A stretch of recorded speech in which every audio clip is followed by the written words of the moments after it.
Good evening everyone. आवाज आ रही है मेरी? सुन पा रहे हैं आप मुझे? Can you please confirm?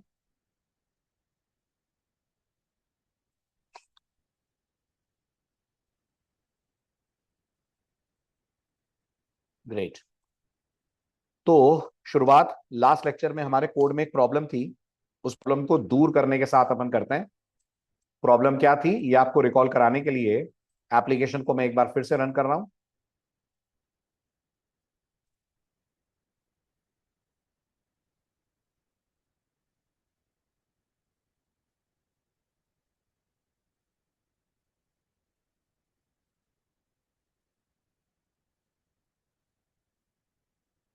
Browser open करा मैंने, रिक्वेस्ट डाली होम पेज पे, लोकल होस्ट 8080। तो हमारे सामने एचटीएमएल पेज ओपन हो गया। अगर मैंने इस पेज के अंदर 1020 पास करा, बहुत अच्छे से आपकी एप्लीकेशन मुझे इन दोनों का सम दिखा देगी, विच हैपेंस टू बी 30। पर अगर मैंने मान लीजिए 20 की जगह हाई पास कर दिया, तो क्या हुआ था? वेरी गुड, आपके कोड ने थ्रो कर दी थी एक्सेप्शन। एक्सेप्शन का नाम भी शायद आपको याद होगा। एक्सेप्शन का नाम बड़ा नए टाइप का था, method argument type mismatch exception. ठीक है, अब इसको हैंडल करने के मैंने आपको बताए थे दो तरीके। एक जो प्रॉपर तरीका है वो ये है कि आप स्प्रिंग का global exception handler mechanism use करें, जो मैं आपको प्रोजेक्ट में कराऊंगा। अभी क्या करेंगे? अभी इस प्रॉब्लम को सॉल्व करने के लिए हम जावा स्टाइल के अंदर इसको मैनेज करेंगे। और जावा स्टाइल में एक्सेप्शंस कैसे हैंडल होती हैं? वेरी गुड, तो अभी हम लोग लगाएंगे try catch. Let's try to do that. तो ये होगा हमारा spring web MVC application number 13। तो let me copy this and paste it here. ठीक, अब सब कुछ सही है। मुझे सिर्फ दो जगह चीजें थोड़ी सी बदलनी है। उनमें सबसे पहले है मेरा कंट्रोलर का दो नंबर ऐड करने वाला मेथड। ठीक है, अभी जो दो नंबर ऐड करने वाला मेथड है, अगर आपको ट्राई कैच लगाना है, आप एग्री करते हैं या ट्राई आएगा? यस, यहाँ पर ट्राई आएगा, ठीक है ना। और यहाँ पर कैच आएगा, ये भी पक्की बात है। जी, ये भी पक्की बात है कि यहाँ पर कैच आएगा। ठीक है, अब ध्यान से सुनिएगा। जो आपके पैरामीटर्स हैं वो अब इंट नहीं होंगे। क्यों इंट क्यों नहीं होंगे? उन्हें आपको स्ट्रिंग रखना पड़ेगा। क्यों स्ट्रिंग क्यों रखना पड़ेगा? उसका कारण ये है, अगर आप इनको इंट रखेंगे तो आने वाली स्ट्रिंग को इंट में कन्वर्ट आप करेंगे कि स्प्रिंग करेगा? स्प्रिंग करेगा। और अगर स्प्रिंग को इस कन्वर्जन के दौरान कोई प्रॉब्लम गई, तो आपका तो ट्राई तक कोड पहुंचेगा ही नहीं ना। आपका ट्राई तो चल ही नहीं पाएगा। इस मेथड बॉडी के रन होने से पहले ही एक्सेप्शन आ जाएगी। Are you getting this? है ना। इसलिए इस बार कन्वर्जन हम स्प्रिंग से नहीं करा सकते। इस बार कन्वर्जन हमको खुद को करना पड़ेगा। तो मुझे यहां कहना पड़ेगा स्ट्रिंग num1 स्ट्रिंग num2। ठीक है, अब अंदर आकर rather than writing c equal to num1 plus num2, मैं लिखूंगा int a is equals to integer dot parse int। Parameter में जाएगा num1। ऐसा ही एक और कॉल आएगा int b is equals to integer dot parse int num2। दोनों call समझ आए आपको? आए। यहां आ जाएगा c equal to a plus B. Clear है? क्लियर है, वेरी गुड। एक्सेप्शन कौन सी कैच करोगे? आपके केस में जो एक्सेप्शन आई थी वो ये थी। क्या यही वाली एक्सेप्शन आएगी? नहीं, नहीं आएगी विकी। ये वाली तब आती है जब कन्वर्जन कौन करता है? जब कन्वर्जन स्प्रिंग करता है। इस वक्त कन्वर्जन हम लोग कर रहे हैं। एक्सेप्शन वही पुरानी वाली आएगी, नंबर फॉर्मेट एक्सेप्शन। याद आ रहा है ना? Method argument type mismatch exception आपको अभी नहीं मिलेगी।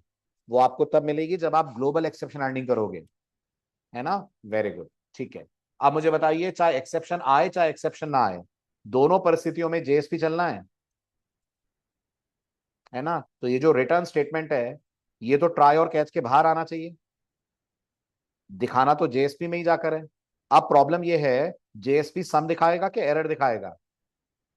जेएसपी सम दिखाएगा कि एरर दिखाएगा?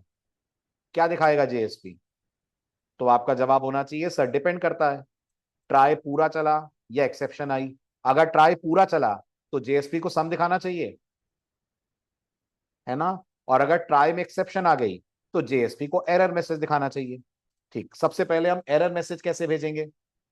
सबसे पहले बताइए हम एरर मैसेज कैसे भेजेंगे? तो हमें एरर मैसेज भेजने की जरूरत नहीं है, एरर मैसेज तो जेएसपी खुद बना लेगा। हम सिर्फ थोड़ा सा स्मार्टली खेलेंगे। हम यहाँ पर एक बूलियन वेरिएबल ले लेंगे जिसको इनिशियली हम ट्रू रखेंगे। ठीक है, अब आप मुझे बताइए अगर ट्राई में कोई प्रॉब्लम नहीं गई तो स्टेटस ट्रू रहेगा, है ना। और अगर प्रॉब्लम गई तो मैं कैच में आके स्टेटस को क्या कर दूं? मैं कैच में आके स्टेटस को फॉल्स कर दूं। और इससे पहले कि मैं जेएसपी की तरफ कंट्रोल को भेजूं, एक और model dot add attribute call कर लूं, और इस बार क्या ऐड कर दूं? इस बार स्टेटस ऐड कर दूं। ठीक है, आप समझ रहे हैं मैं क्या करने की कोशिश कर रहा हूं? मैं स्टेटस के थ्रू जेएसपी को यह बताऊंगा कि मेरे कंट्रोलर के अंदर एक्सेप्शन आई कि नहीं आई। अब आप खुद बताएं, अगर एक्सेप्शन नहीं आई तो स्टेटस क्या जाएगा? ट्रू जाएगा। और अगर एक्सेप्शन आ गई तो स्टेटस फॉल्स जाएगा। यस, अगर एक्सेप्शन आ गई तो स्टेटस फॉल्स जाएगा। इतना चेंज तो आप करेंगे अपने ऐड नंबर मेथड में। ये क्लियर हो तो आगे बढ़ूं?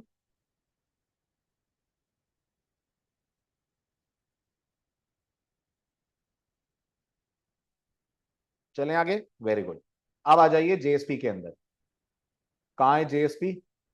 तो जेएसपी मिलता है एसआरसी में, मेन में, वेब एपीपी के अंदर। ठीक, अब जेएसपी में आपने ये कोड लिखा है, क्या करना पड़ेगा अब जेएसपी में?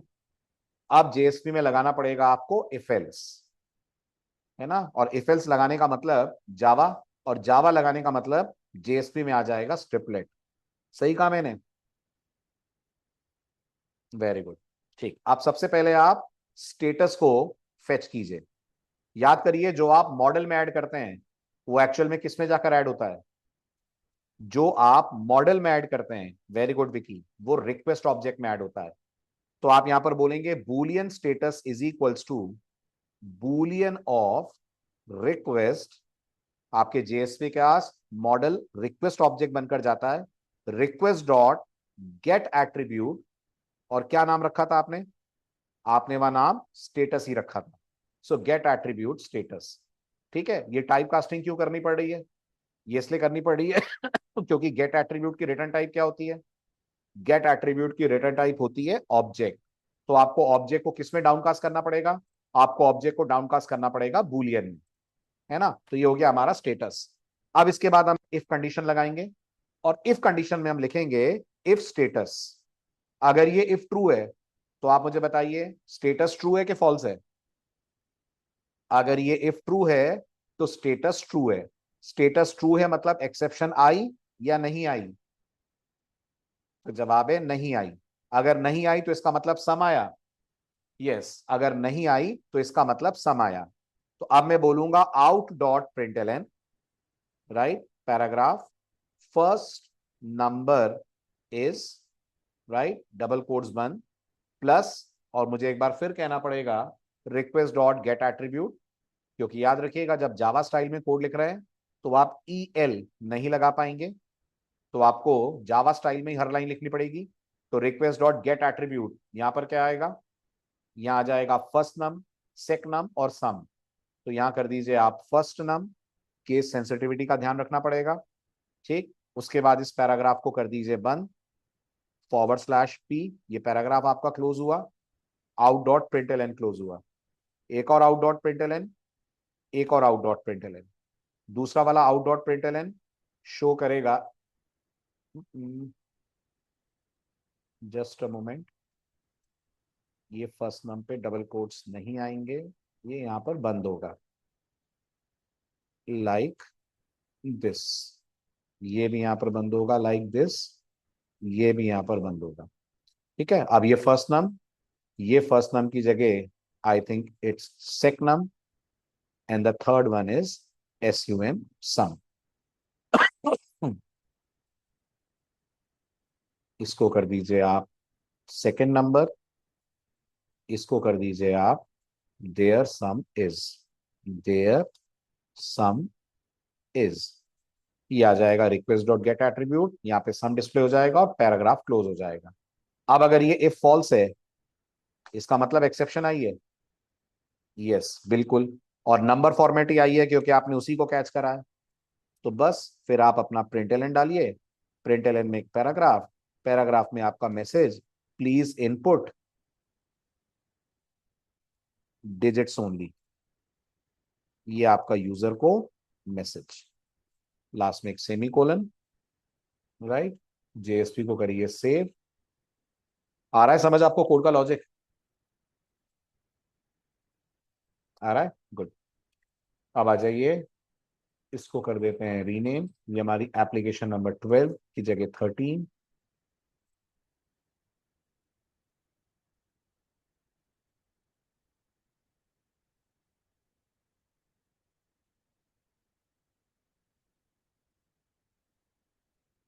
करिए रन।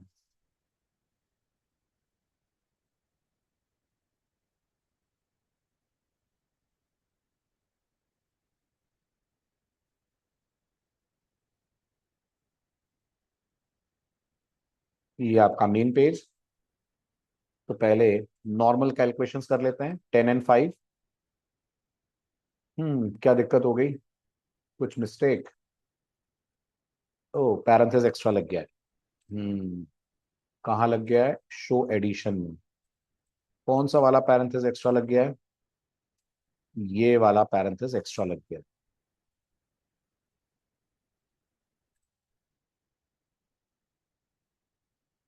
ठीक, तीनों में ही था। Let's check this out.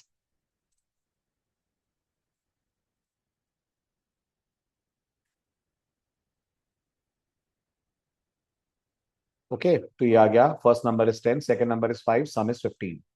और अगर मैंने 10 के बाद हाई लिख दिया तो मुझे रिजल्ट पेज में मिल जाएगा, please input digits only. As of now तो इस तरह से हम कर सकते हैं एक्सेप्शंस को हैंडल। चलूं आगे, क्लियर हो गया? डन। चलिए, अब लेते हैं अगला एट्रीब्यूट, प्रोबेबली एमवीसी में लास्ट एट्रीब्यूट जो आप डेटा ट्रांसफर के लिए यूज करेंगे। और इस एट्रीब्यूट का नाम है model at the rate model attribute. नाम ही है at the rate model attribute.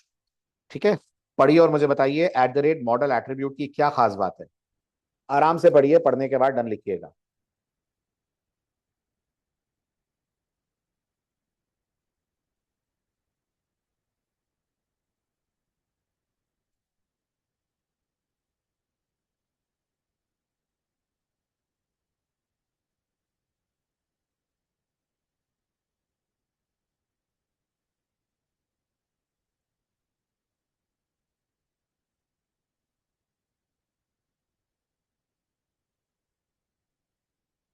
पढ़ लिया? इतना टाइम थोड़ी लग रहा है।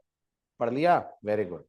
अब पहली लाइन से आपको ये क्लियरली समझ में आ रहा होगा कि आप मॉडल एट्रीब्यूट के थ्रू अपने व्यू से, व्यू मतलब, व्यू मतलब एचटीएमएल मान लीजिए, अपने व्यू से कुछ डेटा अगर अपने कंट्रोलर को दे रहे हैं तो मॉडल एट्रीब्यूट की मदद से वो डेटा आप कंट्रोलर में कर सकते हैं रिसीव। पर मेरा एक डाउट है कि अभी तक आप याद करें, अगर मैं एचटीएमएल पेज के अंदर कुछ इनपुट डालता हूं और वो मुझे मेरे कंट्रोलर में चाहिए, तो अब वो इनपुट कंट्रोलर में कैसे रिसीव करते हैं आप? पिछली दो एप्लीकेशन से आप क्या कर रहे हैं एचटीएमएल का डेटा कंट्रोलर में रिसीव करने के लिए?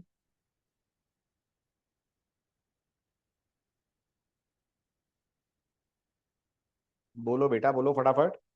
पिछली दो एप्लीकेशन से क्या कर रहे हैं आप? जो भी यहां इनपुट डाल रहा हूं वो कंट्रोलर में हमें कैसे मिल रहा है?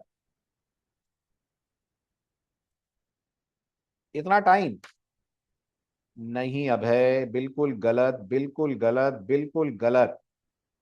क्या हो रहा है आप लोगों को? अभी अभी जो आपने कोड लिखा है, ये एचटीएमएल पेज है। इस एचटीएमएल पेज के अंदर मैं 4 और 5 ये इनपुट डाल रहा हूं। ये इनपुट आपके कंट्रोलर के पास पहुंच रहा है कि नहीं?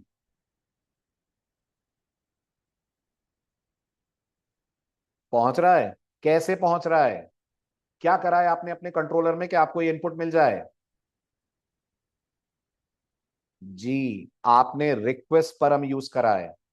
जितना आपको अभी तक आता है स्प्रिंग वेब एमवीसी, आप एचटीएमएल पेज का डेटा कंट्रोलर में लाने के लिए रिक्वेस्ट परम पे डिपेंड कर रहे हैं। हाँ या ना? Very good. कितने रिक्वेस्ट परम लगाने पड़ रहे हैं? तो जवाब है 2। राइट, दो इसलिए लगाने पड़ रहे हैं ना क्योंकि दो इनपुट कंट्रोल्स हैं। अगर 10 होते तो 10 रिक्वेस्ट पर हम लगाते, बिल्कुल लगाने पड़ते। अब एक सिनेरियो समझो। सिनेरियो ये है कि आपको एक रजिस्ट्रेशन फॉर्म बनाना है। ठीक है, क्या मांगना है यूजर से? रजिस्ट्रेशन फॉर्म में यूजर का नाम चाहिए, ठीक है, यूजर की एज चाहिए, ठीक, उसकी ईमेल आईडी चाहिए और उसका जेंडर चाहिए। कितने इनपुट मांगने हैं यूजर से? 4 इनपुट मांगने हैं आपको यूजर से। Got it? जितना आपने वेब एमवीसी समझा है, कंट्रोलर को कितने पैरामीटर देने पड़ेंगे? कंट्रोलर मेथड को देने पड़ेंगे 4 पैरामीटर। और कितने एनोटेशन लगाने पड़ेंगे? कंट्रोलर के पैरामीटर में 4 एनोटेशन लगाने पड़ेंगे, रिक्वेस्ट परम लगाने पड़ेंगे, है ना? इसकी जगह स्प्रिंग आपको एक सलाह देता है। स्प्रिंग कहता है क्यों ना आप एक यूजर नाम की क्लास बना लें। राइट, वैसी ही क्लास जैसी आप 50 बार मॉडल क्लास बना चुके हैं। इस यूजर क्लास के अंदर ये चारों डेटा मेंबर रख लें।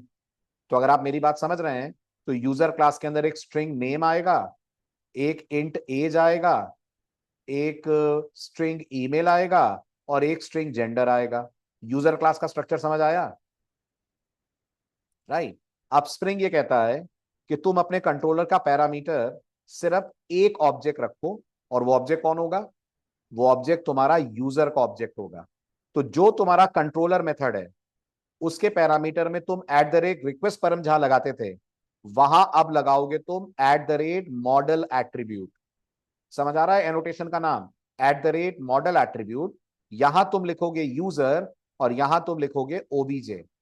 स्प्रिंग इतना समझदार है या इतना सपोर्टिव है कि आपके एचटीएमएल पेज से जो 4 डेटा आ रहा है, ये 4 डेटा उठाकर वो किसमें कॉपी कर देगा? इस ऑब्जेक्ट में कॉपी कर देगा। राइट। अगर आप पढ़ पा रहे हो तो पढ़िए, पहला पॉइंट क्या कह रहा है? पहला पॉइंट यही कह रहा है कि मॉडल एट्रीब्यूट का पहला काम यह है कि जो फॉर्म से डेटा आ रहा है उसको किस में कॉपी कर देना? जो फॉर्म से डेटा आ रहा है उसे मॉडल ऑब्जेक्ट में कॉपी कर देना। बस एक डाउट दिमाग में आपके आना चाहिए। वो डाउट ये आना चाहिए कि सर स्प्रिंग को कैसे मालूम कि कौन से टेक्स्ट बॉक्स का डेटा कौन से इंस्टेंस वेरिएबल में कॉपी करना है? तो स्प्रिंग इसके लिए आपको एक कंडीशन फॉलो करने को कहता है, और वो कंडीशन ये है कि इन टेक्स्ट बॉक्स का जो नाम होगा वो आपके इंस्टेंस वेरिएबल के नाम पे होगा। आई बात समझ? इन टेक्स्ट बॉक्सेस का जो नाम होगा वो आपके इंस्टेंस वेरिएबल के नाम पे होगा। तो ये जो एज वाला टेक्स्ट बॉक्स है, इसका नाम क्या होगा? इसका नाम एज ही होगा। ये जो जेंडर वाला टेक्स्ट बॉक्स है, इसका नाम जेंडर ही होगा। ये आपको कंपलसरी तौर पे मानना पड़ेगा, तभी स्प्रिंग इन चारों को इन चारों में पॉपुलेट कर देगा। Is this clear? नंबर 2, गलती नहीं करना, अभी करा है आपने ये काम। कंट्रोलर से व्यू को डेटा कैसे फॉरवर्ड करते हो?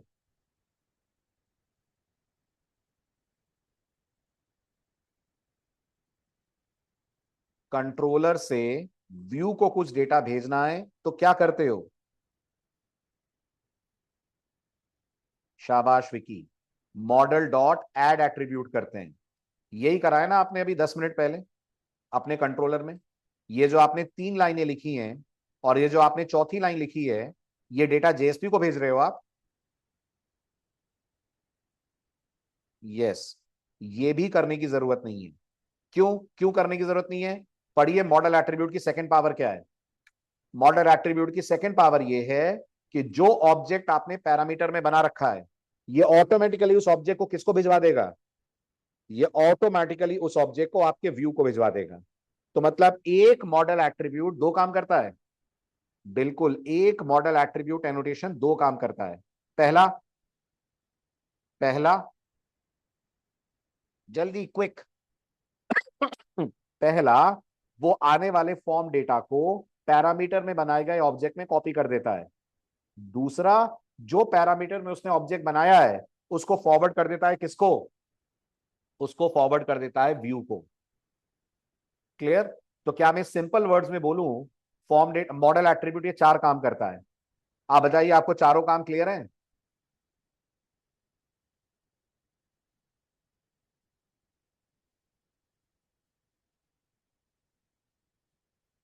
Clear? Shall we start the practical?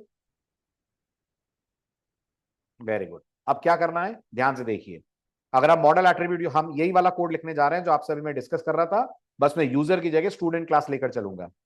ठीक है, स्टूडेंट क्लास होगी, और जो फ्रंट एंड है यानी जो ब्राउजर है, उस ब्राउजर के अंदर एक एचटीएमएल पेज रन होगा जिसमें यूजर स्टूडेंट से रिलेटेड डिटेल फिल करेगा, और मेरे को वो डिटेल अपने जेएसपी पेज में शो करनी है। तो मैं एचटीएमएल फॉर्म के अंदर यूजर से स्टूडेंट का इनपुट लूंगा, वो इनपुट मेरे कंट्रोलर में आएगा, और वो डेटा मैं कंट्रोलर से मॉडल के थ्रू पास कर दूंगा व्यू को। और पूरे कोड में कहीं मॉडल नहीं लगेगा, मॉडल की जगह क्या लगेगा, मॉडल की जगह लगेगा मॉडल एट्रीब्यूट, नया वाला एनोटेशन जो हम पढ़ रहे हैं। ठीक है, अब स्टेप्स पे नजर डाल लीजिए। नंबर 1, एचटीएमएल पेज बनेगा। यस, एचटीएमएल पेज बनेगा जिसमें एक फॉर्म होगा, जिस फॉर्म के अंदर टेक्स्ट बॉक्सेस होंगे, जिसमें आप यूजर से स्टूडेंट रिलेटेड डेटा इनपुट कराओगे। तो ये होगा। एक जेएसपी पेज बनेगा। यस, जेएसपी पेज बनेगा जो इस डेटा को डिस्प्ले करेगा। जेएसपी क्यों, एचटीएमएल क्यों नहीं? जेएसपी क्यों, एचटीएमएल क्यों नहीं? क्योंकि डेटा डायनेमिक है। डेटा डायनेमिक है तो जेएसपी उसे शो करेगा, एचटीएमएल तो शो कर नहीं पाएगा। ठीक है, इसके अलावा एक कंट्रोलर बनेगा। बनेगा? यस, बिल्कुल बनेगा। इन दोनों की लिंकिंग कंट्रोलर ही करता है। कंट्रोलर में कितने मेथड बनाओगे? बोलो। शाबाश विकी, कंट्रोलर में 2 मेथड बनाएंगे। पहला मेथड क्या करेगा? पहला मेथड एचटीएमएल वाले फॉर्म को व्यू करवाएगा, ओपन करवाएगा, उस पर रिक्वेस्ट को रीडायरेक्ट करेगा। तो मतलब पहला मेथड का कोड 1 लाइन का। यस, पहले मेथड का कोड 1 लाइन का। जो दूसरा वाला मेथड है वो क्या करेगा? जो दूसरा वाला मेथड है वो फॉर्म डेटा रिसीव करेगा और जेएसपी को पास कर देगा। डेटा भी तो रिसीव करेगा विकी, खाली जेएसपी को फॉरवर्ड नहीं करना है ना, डेटा भी तो रिसीव करना है। ठीक है, और जेएसपी क्या करेगा? जेएसपी उस डेटा को शो कर देगा। रेडी, स्टार्ट करें? ग्रेट।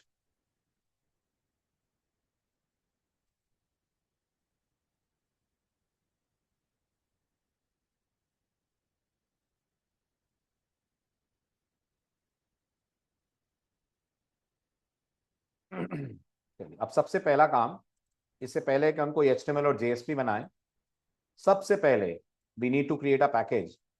क्यों, क्या रखेंगे पैकेज में? पैकेज में रखेंगे हमारी model class. Do we need to create a new class? Yes, we have to create a new class. उसी के ऑब्जेक्ट में तो एचटीएमएल फॉर्म का डेटा कॉपी होगा। Let's call that class as student class. Fine, perfect. Student class के अंदर मैं ज्यादा नहीं, सिर्फ 2 फील्ड्स रख रहा हूं। Private string name, private string course.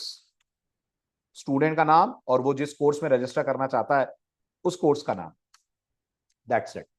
ठीक है, अब क्लास है तो सेटर गेटर भी होंगे।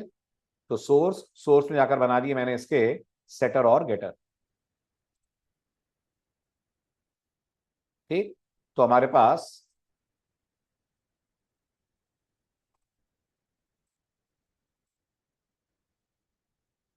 आ गए दोनों के सेटर और दोनों के गेटर। यहां तक क्लियर? आगे बढ़ू? गुड। अब बनाना है अपन को एचटीएमएल पेज। एचटीएमएल पेज कहां बनता है? एचटीएमएल पेज की जगह क्या है? रिसोर्सेज में, स्टैटिक में बनता है। ठीक, ये हमारा होम डॉट एचटीएमएल है। होम डॉट एचटीएमएल को हम थोड़ा सा चेंज करते हैं, इसका नाम रख देते हैं स्टूडेंट, बल्कि कोर्स रजिस्ट्रेशन पेज।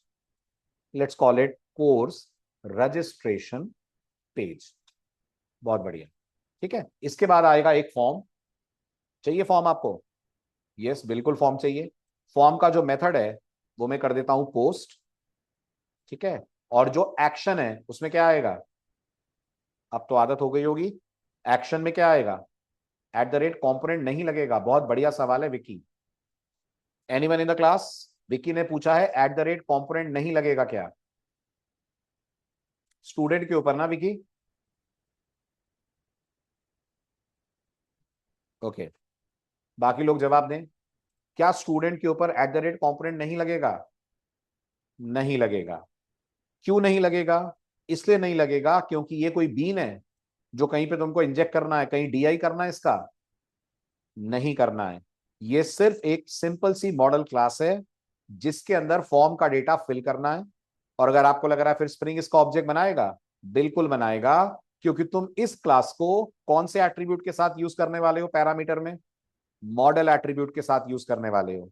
और स्प्रिंग का ये कहना है कि अगर किसी क्लास का ऑब्जेक्ट मॉडल एट्रीब्यूट के साथ आएगा तो मैं उस ऑब्जेक्ट को इंस्टेंशिएट कर दूंगा। ओके विकी।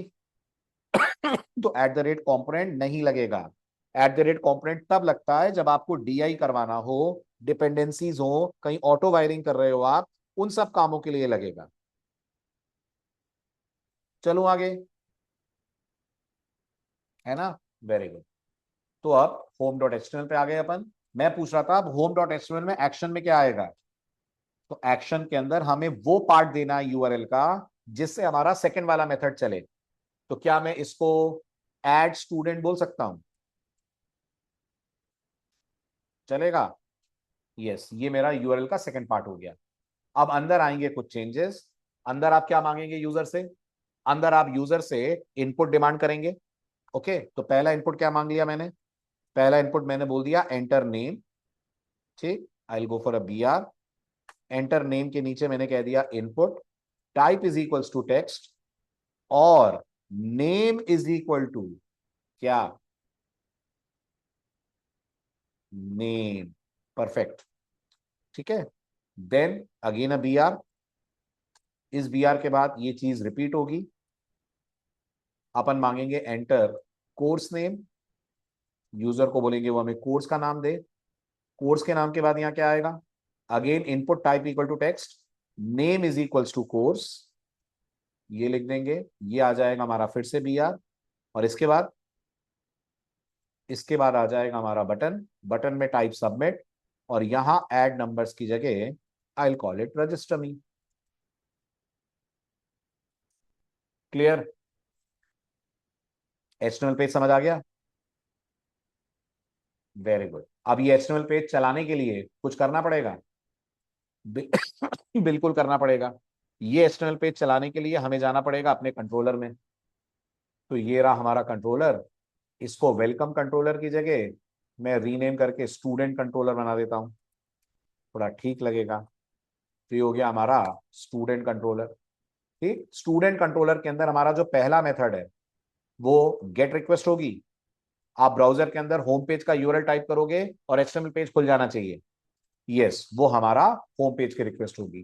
कोड सही है जितना दिख रहा है? यस, बिल्कुल सही है, इसमें कोई दिक्कत नहीं है। आप होम पेज पे रिक्वेस्ट डालोगे, कंट्रोलर का मेथड रन होगा और वो रिटर्न कर देगा होम डॉट एचटीएमएल। ये रहा हमारा होम डॉट एचटीएमएल। चलूं आगे? यहां तक क्लियर है? कोई डाउट तो नहीं है? अब आता है दूसरा मेथड। सबसे पहले इसका जो मैपिंग टाइप है वो पोस्ट है, क्योंकि आपने फॉर्म में पोस्ट लिखा है। यस, वैल्यू में क्या आएगा? ऐड।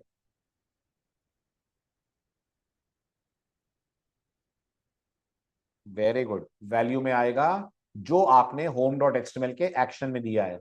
हमने दिया है ऐड स्टूडेंट, तो यहां आ जाएगा ऐड स्टूडेंट। ठीक है। रिटर्न स्ट्रिंग करेगा? जी, रिटर्न स्ट्रिंग करेगा। मेथड का नाम रख देता हूं मैं रजिस्टर। ठीक, पैरामीटर कितने लेगा? सिर्फ एक, ओनली वन पैरामीटर। मॉडल भी नहीं चाहिए इसको? नहीं चाहिए, यही तो अच्छी बात है। तो मैं लिखूंगा at the rate model attribute. बहुत बढ़िया। इसके बाद मैं बोलूंगा स्टूडेंट, इसके बाद मैं बोलूंगा एसटी। परफेक्ट। तो ऑटोमेटिकली जो डेटा आपके वेब पेज से आ रहा है, आपके एचटीएमएल फॉर्म से आ रहा है, वो एसटी में कॉपी हो जाएगा। बिल्कुल हो जाएगा। अंदर कितने लाइन का कोड? वेरी गुड अभिषेक, सिर्फ एक लाइन। और वो एक लाइन होगी, आप रिटर्न कर देंगे डेटा किसको? एचटीएमएल पेज को। एचटीएमएल पेज का नाम मैं रख रहा हूं शो रिजल्ट डॉट जेएसपी। ये मेरा एचटीएमएल पेज, सेमीकोलन। आ रहा है समझ कंट्रोलर? है ना। अब एक डाउट है मुझे। मुझे डाउट है कि जब ये रजिस्टर मेथड चलेगा तो ये रिक्वेस्ट को शो रिजल्ट पे भेज देगा। भेज देगा ना। ये जो डेटा है ये शो रिजल्ट में क्या, किस नाम से मिलेगा मुझे? नाम क्या होगा इसका? नहीं विकी, इसका नाम वही होगा जो तुमने वेरिएबल को नाम दिया है।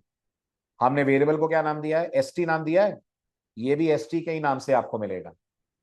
ठीक है, तो अगर मैं अपने जेएसपी पेज में चलूं, शो एडिशन को रीनेम करके कर देता हूं मैं शो रिजल्ट। ठीक, ओके। ये रहा हमारा शो रिजल्ट। इस शो रिजल्ट के अंदर अगर हम आते हैं, ठीक, और यहां हम अपना मैसेज डाल देते हैं रिजल्ट पेज।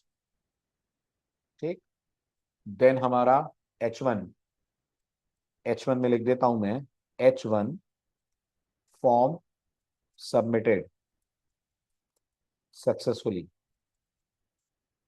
ठीक है, ये हो गया हमारा /H1। अब इस पूरे को हटाकर इसकी जगह क्या आ जाएगा? मैं चाहता हूं यहां यूजर का नाम और कोर्स का नाम शो करें, जिस नाम को, जिस डेटा को उसने फॉर्म में फिल करा है। तो क्या लिख दूं पैराग्राफ के अंदर? पैराग्राफ के अंदर मैं कह दूंगा स्ट्रॉन्ग नेम। कैसे मिलेगा? विक्की, इतना भी करने की जरूरत नहीं है तुम्हें। ईएल की यही तो पावर है, तुम सिर्फ बोलोगे st.name। नेम की जगह गेट नेम का कॉल ईएल अपने आप दे देगी। हमें सिर्फ प्रॉपर्टी का नाम देना है, उस प्रॉपर्टी का गेटर ईएल हमारे लिए खुद ही कॉल कर देती है। यही तो ईएल की पावर है, इसलिए तो ईएल पढ़ रहे हैं अपन। राइट, अब आप टेक्निकली सोचो, क्या नेम आपकी स्टूडेंट क्लास का प्राइवेट मेंबर है? है। फिर भी आपका ये कोड काम करेगा। क्यों? क्योंकि st.name एक्चुअल में बन जाएगा st.getName। बस आपको ये ध्यान रखना है कि आपको यहां पर गेट नेम बनाना चाहिए। अगर नहीं बना होगा तो कोड फेल हो जाएगा। क्लियर है? गुड। इसी तरह से सेकंड, ये हो जाएगा हमारा कोर्स। और कोर्स में st.name की जगह किसका नाम? नेम की जगह कोर्स का नाम। हो गया आपका काम पूरा। राइट, चलो आगे। क्लियर है? बल्कि इसको बाहर रख देते हैं, नहीं तो पूरा ही बोर्ड में आ जाएगा। Let's do it this way. बस डन। करिए अब एप्लीकेशन को स्टार्ट। एरर कहाँ आ रही है? स्टूडेंट कंट्रोलर में आ रही है। ओके, पुरानी चीजें इन्हें हटाते हैं। सेव करिए। Yes, everything is now error free. पहुंचिए एमबीसी एप्लीकेशन, इसको भी रिफैक्टर कर दिए, इसको बना दीजिए 14। Next, finish. यस, करिए रन।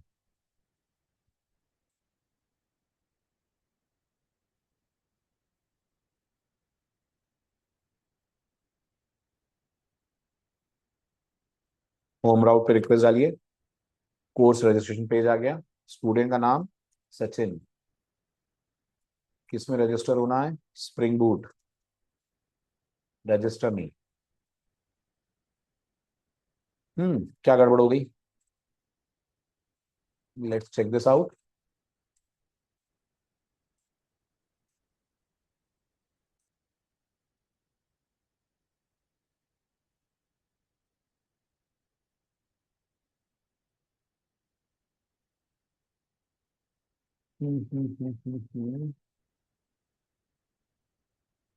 पैराग्राफ की क्लोजिंग,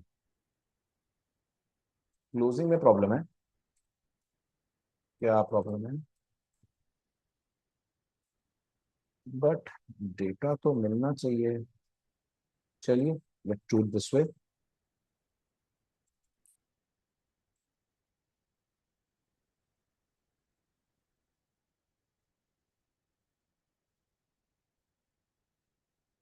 यस, ये आपको मिल गया। नेम के तौर पे सचिन, कोर्स के तौर पे स्प्रिंग बूट। ऑल गुड, चलूं आगे। अब एक और अच्छी पावर देखिए। आपने कौन सा एनोटेशन यूज करा? आपने यूज करा @मॉडल एट्रीब्यूट। करा? ठीक है। स्प्रिंग एक और आपको पावर देता है। What is that? Let me show this. This are example number 15।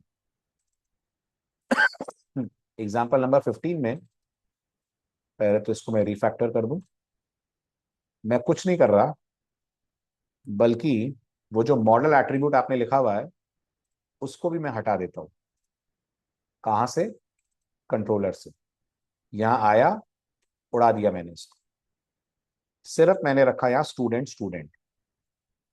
ठीक, मेरा कंट्रोलर है, कंट्रोलर के पैरामीटर में एक मॉडल ऑब्जेक्ट है, गॉट इट, उसके पहले मैंने कोई एट्रीब्यूट नहीं दिया है।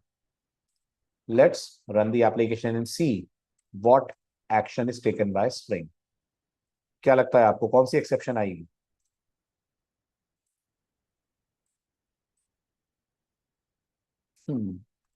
वेरी गुड विकी, कैसे गेस करा तुमने? जिस तरह से मैंने क्वेश्चन पूछा तुमने उसके हिसाब से गेस करा है ना, कि एक्सेप्शन आती तो सर इतना बोलते ही नहीं। चलो बिल्कुल सही गेस कराया आपने। मान लीजिए मैंने नाम पास करा नितिन, मान लीजिए मैंने कोर्स पास करा एआई, रजिस्टर मी पे क्लिक करा, एंड यू कैन सी मुझे नितिन और एआई मिल गया। कहने का मेरा मतलब ये है कि अगर पैरामीटर में आप अपनी क्लास का ऑब्जेक्ट यूज कर रहे हैं तो स्प्रिंग आपको ये तक नहीं कहता कि आप क्या लगाओ, स्प्रिंग आपको ये तक नहीं कहता कि मॉडल एट्रीब्यूट लगाओ मत लगाओ, तब भी वो इसको प्रॉपरली इनिशियलाइज कर देगा। बट फिर भी मॉडल एट्रीब्यूट लगाना चाहिए, इट्स अ गुड प्रैक्टिस, इससे कोड की रीडेबिलिटी इंप्रोवाइज होती है। चले आगे। ठीक, अब मॉडल एट्रीब्यूट की अगली बहुत ही इंटरेस्टिंग पावर देखिए। पढ़िए जरा, मॉडल एट्रीब्यूट एक और इंपॉर्टेंट काम क्या करता है? पढ़िए आराम से।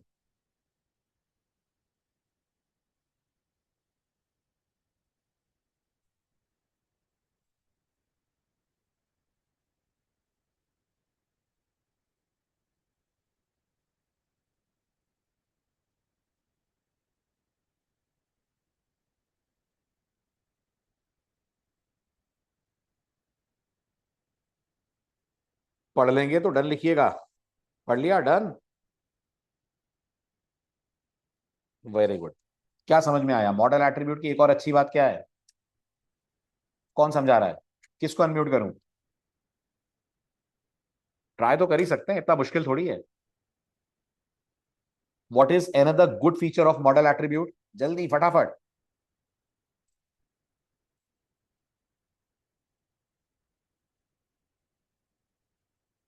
इतना टाइम हाँ बोलने में?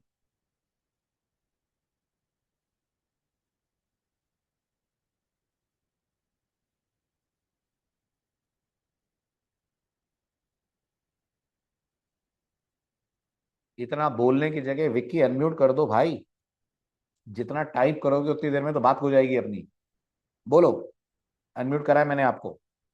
ये सर, जो जो मेथड रिक्वेस्ट को एक्सेप्ट करे उससे पहले अगर एक और मेथड बना के उस पे हम ये वाला एट्रीब्यूट लगा दें। पहले, पहले बाद में नहीं, कहीं पे भी तुम अपने कंट्रोलर की बॉडी में एक मेथड अगर बना देते हो, जिस मेथड के ऊपर तुम लिख देते हो at the rate model attribute, है ना, इस बात को यस। समझो। देखो, ये रही मेरी कंट्रोलर क्लास। ठीक, my class is welcome controller. ठीक, ये मेरे वेलकम कंट्रोलर में अलग अलग तरह के मैंने रिक्वेस्ट मैपिंग के मेथड्स बना रखे हैं। ये एक रिक्वेस्ट मैपिंग है, एक मेथड है मेरे पास पब्लिक स्ट्रिंग F1 नाम है, ठीक, कुछ कोड कर रहा है अंदर। दूसरा मेरे पास एक और मेथड है, वो भी रिक्वेस्ट मैपिंग के साथ है, कोई गेट कोई पोस्ट को चल रहा है, ये सब है मेरे पास। इन सब के बीच में आगे पीछे कहीं पे भी मैंने एक मेथड और बनाया है, उसके ऊपर मैंने लिख दिया है at the rate model attribute. Got it? एक नॉर्मल मेथड जिसके ऊपर सिर्फ एक लाइन मैंने लिखी है at the rate model attribute. मजेदार बात यह है कि इसके ऊपर मैंने कोई रिक्वेस्ट मैपिंग भी नहीं लिखी है, एक सिंपल सा मेथड है, पब्लिक वॉइड या स्ट्रिंग जो भी तुम्हें करना है। चलो पहले वॉइड करते हैं, पब्लिक वॉइड, और मेथड का नाम है F3। क्या कह रही थी स्लाइड आपसे? स्लाइड ये कह रही थी कि जब रिक्वेस्ट आएगी तो अल्टीमेटली उस रिक्वेस्ट को या तो F1 हैंडल करेगा या F2 हैंडल करेगा, करेक्ट? यस। बट इससे पहले के F1 F2 में से कोई भी चले, स्प्रिंग F3 को रन कर देगा। तो ये तो कुछ वो वाली बात हो गई कि जैसे ऑब्जेक्ट बनता है क्या चलता है?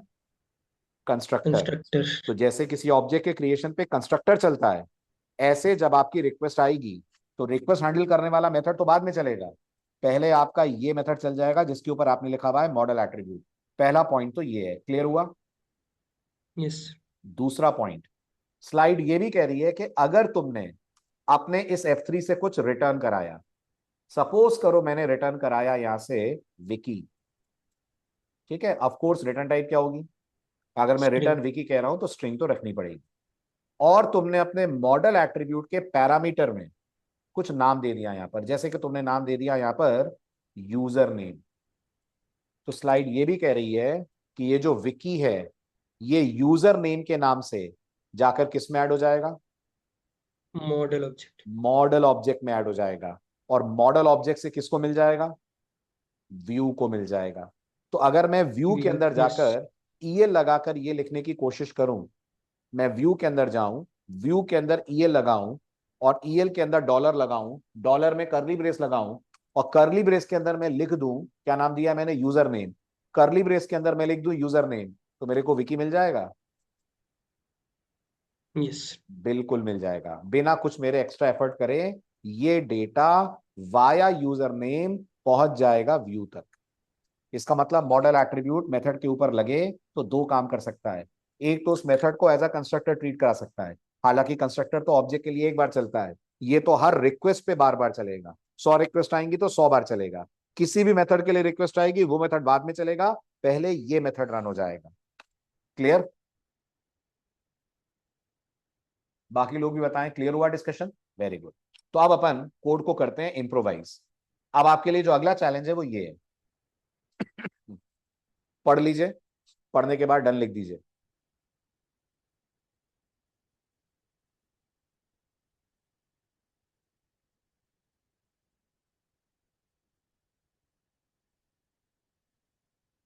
समझ आ गया?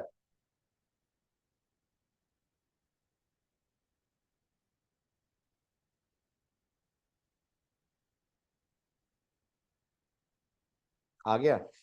क्या कह रहा है कोड? कोड ये कह रहा है कि प्रोग्राम में कुछ ऐसा चेंज करो कि जब तुम्हारा ये वाला पेज चले तो ये जो फॉर्म आ रहा है ये तो आए, इस फॉर्म के साथ साथ और क्या चाहिए? इस फॉर्म के साथ साथ बिल्कुल बॉटम पे करंट डेट और टाइम चाहिए। सिर्फ इस पेज में चाहिए कि जेएसपी में भी चाहिए? तो जवाब है जेएसपी में भी चाहिए, दोनों में चाहिए।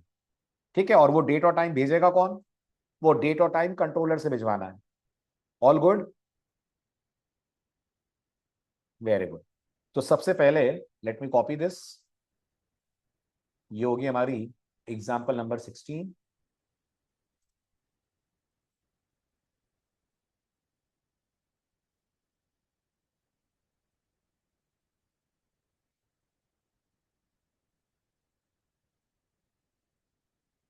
एग्जाम्पल नंबर 16 के अंदर ये हमारा स्टूडेंट कंट्रोलर। सबसे पहले एक मेथड बनवाइए जो इन दोनों मेथड्स के चलने के पहले चले। बना सकते हैं? जल्दी बोलिए फटाफट। बिल्कुल बना सकते हैं। शुरुआत किससे होगी? शुरुआत होगी मॉडल एट्रीब्यूट से। और मॉडल एट्रीब्यूट पैरामीटराइज्ड होगा? जी, पैरामीटराइज्ड होगा। इसमें मैं कर टाइम नाम डाल सकता हूं, कर टाइम। ठीक, ये मेरे वेरिएबल का नाम पड़ जाएगा। रिटर्न टाइप क्या होगी? रिटर्न टाइप स्ट्रिंग होगी। मेथड का नाम जो आपको देना हो दे दीजिए। मैंने मेथड का नाम दे दिया सेटअप टाइम। ठीक, ये मेरे मेथड का नाम हो गया। कुछ पैरामीटर लेगा? नहीं लेगा।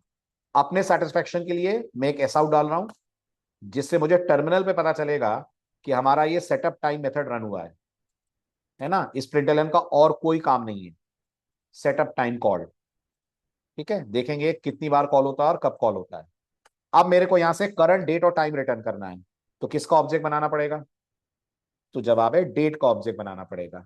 बट हम डेट का ऑब्जेक्ट नहीं बनाएंगे, हम उस क्लास को यूज करेंगे जो जावा ने डेट की जगह जावा 8 ऑनवर्ड्स दी है, और उस क्लास का नाम है जावा में लोकल टाइम।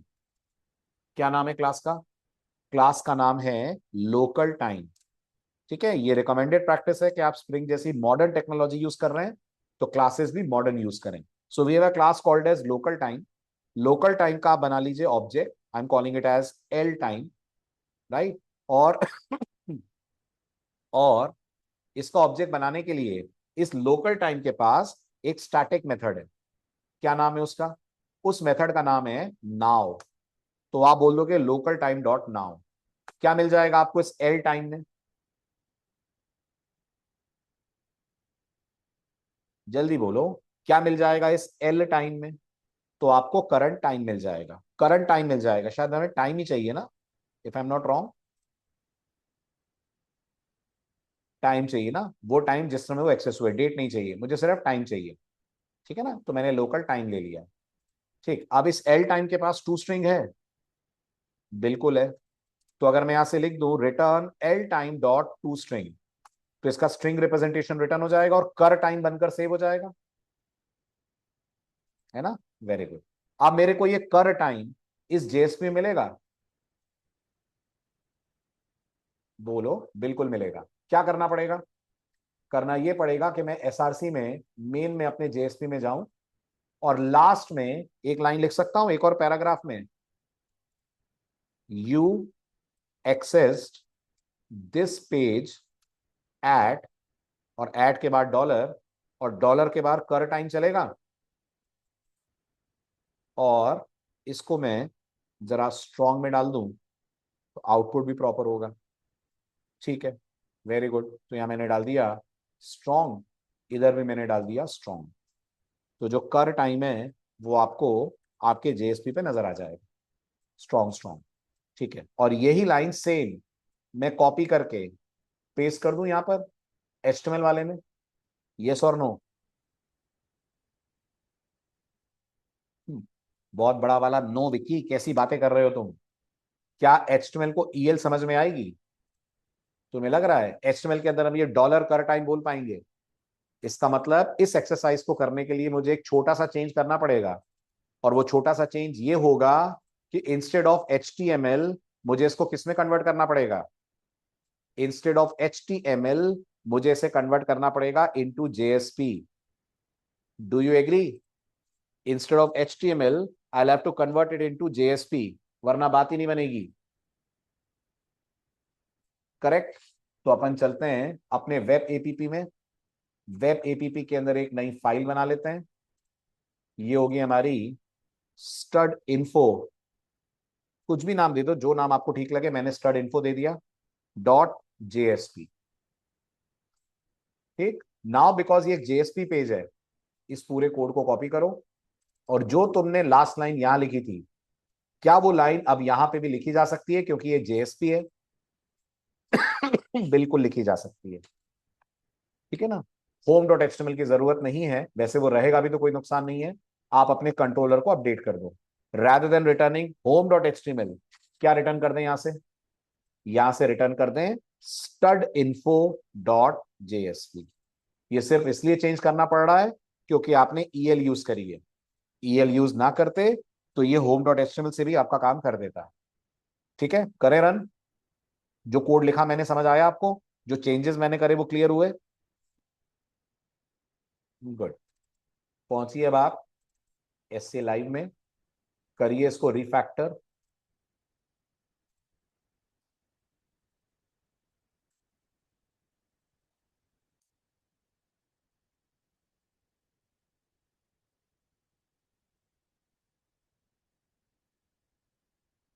स्टार्ट कीजिए।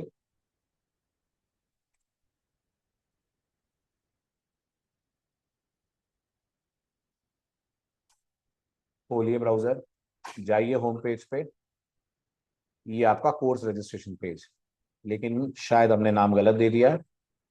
Let's check this. ये मेथड चला, ये नीचे दिखा आपको सेटअप टाइम कॉल्ड, है ना।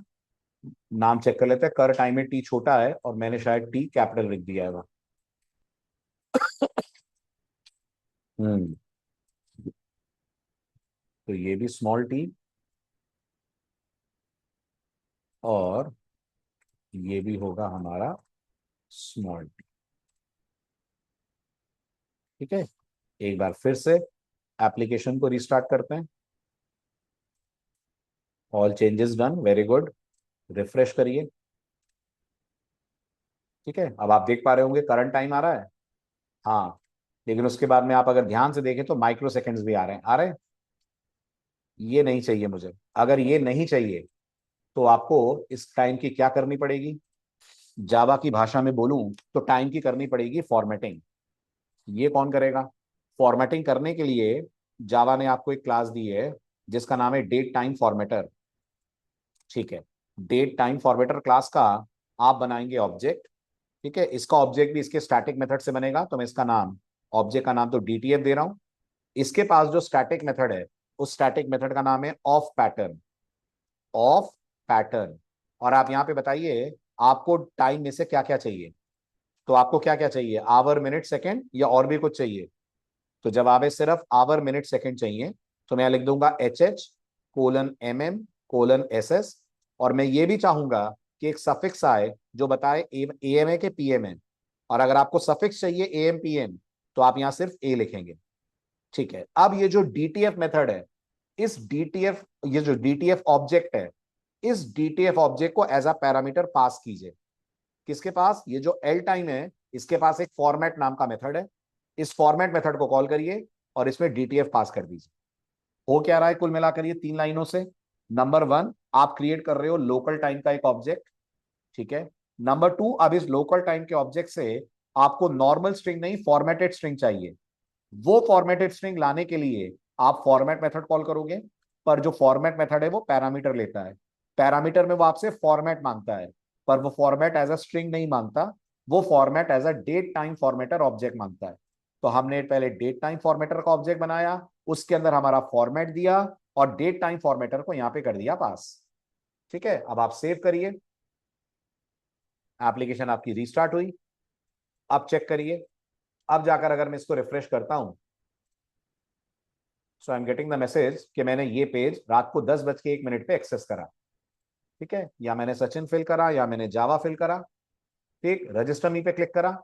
आप देख पा रहे हो कि मेरे दूसरे जेएसपी के अंदर में मुझे डेट टाइम मिल रहा है।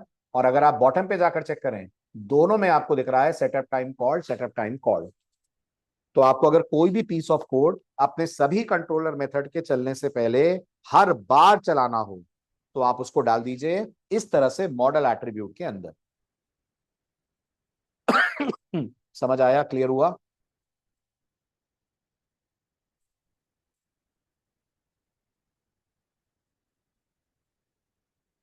Working clear? Very good. चलिए अब एक छोटा सा टॉपिक और पढ़ लेते हैं, तो will be almost about completing this JSP and HTML part. तो अगले लेक्चर से हम स्टार्ट कर लेंगे टाइम लीव। और वो छोटा सा टॉपिक क्या है? वो छोटा सा टॉपिक ये है कि आपने अभी तक जितने भी कोड्स लिखे, जब उनमें आपने अपने कंट्रोलर से व्यू का नाम रिटर्न करा, तो क्या एक्सटेंशन लगाया आपने अपनी रिटर्न वैल्यू के अंदर? अपने कंट्रोलर से जब व्यू का नाम आप रिटर्न करते हैं, क्या आप एक्सटेंशन लगाते हैं? तो जवाब है हाँ, लगाते हैं। पहली प्रॉब्लम। दूसरी प्रॉब्लम, क्या JSP को हमेशा आपको वेब APP के अंदर रखना पड़ता है? हमेशा ये JSP की जगह होती है? अब जो आप पढ़ने जा रहे हैं टॉपिक, वो आपको ये दोनों रेस्ट्रिक्शन से बचा लेगा। मतलब अब हम जब रिटर्न करेंगे, तो rather देन डॉट JSP, हम सिर्फ फाइल का नाम लिखेंगे, show result, right. Show result की तरह स्टड इन्फो क्या नहीं लगाएंगे? .html नहीं लगाएंगे। दूसरा, अब हम ये भी करने जा रहे हैं कि जो शो रिजल्ट और स्टड इन्फो है, इनको वेब APP ना रखकर कहीं और रखें। तो सवाल ये कैसे पॉसिबल है? ये करने के लिए आपको एप्लीकेशन डॉट प्रॉपर्टीज फाइल में दो प्रॉपर्टीज ऐड करनी है। उन दो प्रॉपर्टीज के नाम है spring dot MVC dot view dot prefix, spring dot MVC dot view dot suffix. Prefix के अंदर जो आप ऐड करेंगे, वो बन जाएगा आपके JSP पेज का पाथ, और सफिक्स में जो आप ऐड करेंगे, वो क्या बन जाएगा? जो सफिक्स में ऐड करेंगे, वो बन जाएगा एक्सटेंशन। जो सफिक्स में ऐड करेंगे, वो बन जाएगा एक्सटेंशन, है ना। तो मैं सबसे पहले छोटा सा एक चेंज करता हूं। मैं इस वेब APP के अंदर एक फोल्डर बनाता हूं, और ये ना मेरा एक और फोल्डर, फोल्डर, इस फोल्डर का नाम मैं अपनी तरफ से रखता हूं views. And watch very carefully, इस व्यूज के अंदर इन दोनों को मैं शिफ्ट कर देता हूं, ठीक। ये दोनों अब चले गए व्यूज के अंदर। अभी मेरा फिलहाल ये कोड अगर मैं रन करूंगा तो ये फेल हो जाएगा, क्योंकि स्प्रिंग हमेशा मेरे JSP को वेब APP में ही जाकर ढूंढेगा, जबकि मैंने उसको वेब APP के भी अंदर और लोअर लेवल पे फोल्डर में डाल दिया है। ना ही अब मैं एक्सटेंशन दे रहा हूं। तो मेरे इस कोड की वर्किंग एनेबल करने के लिए मुझे जाना पड़ेगा रिसोर्सेज में, एप्लीकेशन डॉट प्रॉपर्टीज में, और यहां मुझे दो एंट्रीज और करनी पड़ेंगी। पहली एंट्री क्या होगी? पहली एंट्री होगी spring dot followed by MVC dot view dot prefix. अब आप बताइए आपने जो फोल्डर बनाया है क्या नाम है उस फोल्डर का? तो जी उस फोल्डर का नाम है व्यूज। तो यहां आप लिख देंगे /व्यूज। ध्यान दीजिएगा जो पहला वाला फॉरवर्ड आपने लगाया है ये स्प्रिंग को अभी भी किसका इशारा देगा? जो पहला वाला फॉरवर्ड आपने लगाया है ये स्प्रिंग को अभी भी वेब एपीपीएस बता रहा है ना? तो स्प्रिंग इस फॉरवर्ड स्लैश को देखकर क्या मान रहा है? वो अभी भी मान रहा है कि मुझे वेब एपीपी फोल्डर के अंदर जाना है। And with in web APP वो आपके इस व्यूज फोल्डर को चेक करेगा। और इसी के साथ आप एक सफिक्स भी लगा दीजिए। सफिक्स में क्या कह दीजिए?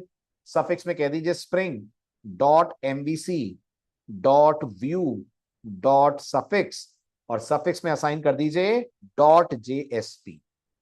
ठीक है, अब अगर आपको ये थ्योरी समझ आ रही है तो मुझे बताइए, आपने लिखा है रिटर्न स्टड इन्फो, क्या आप बताएंगे स्प्रिंग के लिए इसका पाथ क्या बन जाएगा? For spring what will this become? Spring के लिए इसका पाथ क्या बन जाएगा? स्प्रिंग इसको कहां ढूंढेगा? तो स्प्रिंग इसको ढूंढेगा वेब एपीपी में व्यूज के अंदर। किस नाम से? यस, इसका नाम हो जाएगा स्टड इन्फो डॉट जेएसपी। सही कहा मैंने, है ना? ऐसे ही जो आपने दूसरी फाइल रिटर्न करी है उसको भी वो वेब एपीपी में व्यूज के अंदर शो रिजल्ट डॉट जेएसपी के नाम से सर्च करेगा। क्लियर है? बस ये दो चेंजेस करिए, अपने कंट्रोलर में आइए, कंट्रोलर के अंदर आकर एक्सटेंशन हटा दीजिए, कोड आपका अभी भी काम करने लग जाएगा। Just to have an glimpse of this, इसको अपन करते हैं रीनेम, रिफैक्टर। यह आ जाएगा हमारा एग्जाम्पल नंबर 16 की जगह 17।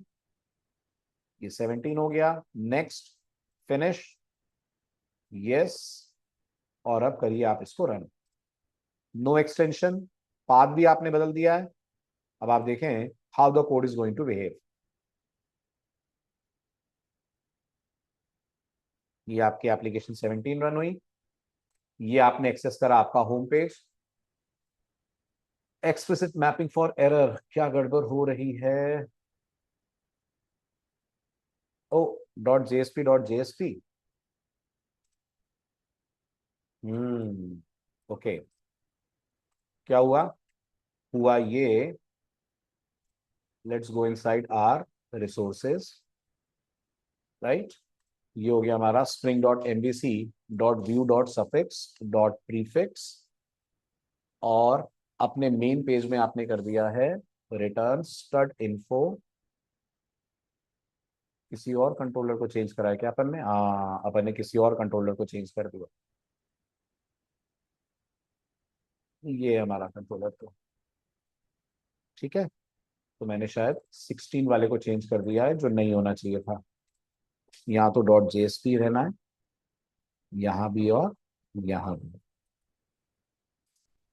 ठीक, इन सब को क्लोज करके एक बार क्रॉस चेक कर लेते हैं।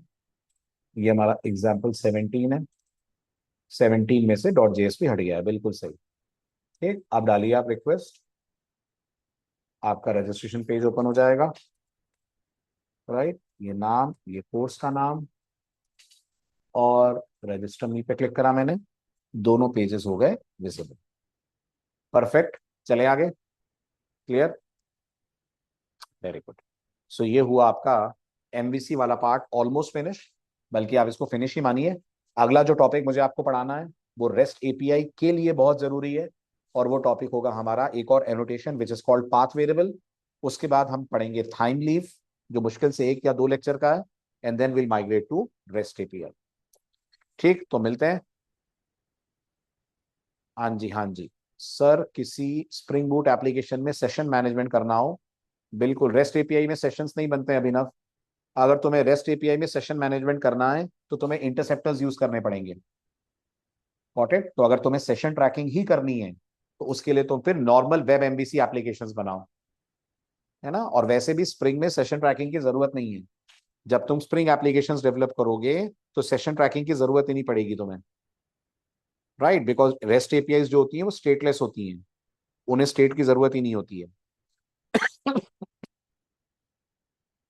प्लीज शेयर 10 टू आज तक, मतलब मतलब वेब एमवीसी एप्लीकेशन 10 ये राज 10 से लेकर 17। ठीक है ठीक है ठीक है, कर दूंगा मैं। चलिए मिलते हैं Friday. Bye bye, take care.